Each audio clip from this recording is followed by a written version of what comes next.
2 days ago. I want to bring in back in Airline Weekly managing partner Seth Kaplan. And Seth, when we talk about Germanwings, part of the Lufthansa group, this is a very serious organization that has been very concerned and cautious about security.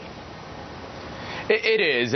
Lufthansa, with an excellent safety record over the years, Jose, and Germanwings has followed all the same procedures as its parent company, Lufthansa. It is a low-cost offshoot of Lufthansa, similar to some years ago when we had Delta Song, United Ted in the U.S., those airlines just as safe as their parents. Germanwings growing very rapidly. Lufthansa, as it looks to cut costs and compete more effectively against some of the other budget carriers, is growing its own budget carrier and letting Germanwings take over some of the routes that Lufthansa itself would have flown in the past. But, the low cost, again, really have nothing to do with safety. It has to do with packing the seats more closely together on the plane, not serving meals, and that sort of thing.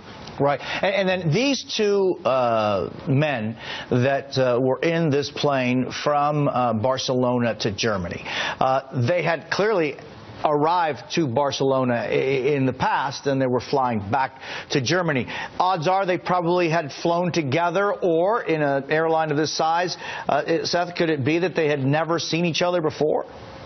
Yeah, perhaps not. With the, well, what we in the U.S. call the first officer, they still refer to as the co-pilot, having relatively experience, it's actually rather likely that they hadn't yet flown together. And that, by the way, another interesting point to raise, although not something that would explain what happened. The co-pilot had 630 hours of flying. In the U.S., under new regulations, he could not yet have been in command of a commercial flight. You now need 1,500 hours in the U.S. Although, Jose, I want to be clear that, as I said, not an explanation for what happened, because, when you think back to some of the past pilot murder-suicides and apparent pilot murder-suicides, it was just as often a very experienced captain who had some kind of mental breakdown and was accused of it as a co-pilot. So that's, highly unlikely to be a reason, although obviously the mental state of that co-pilot is going to become a huge focus of the investigation.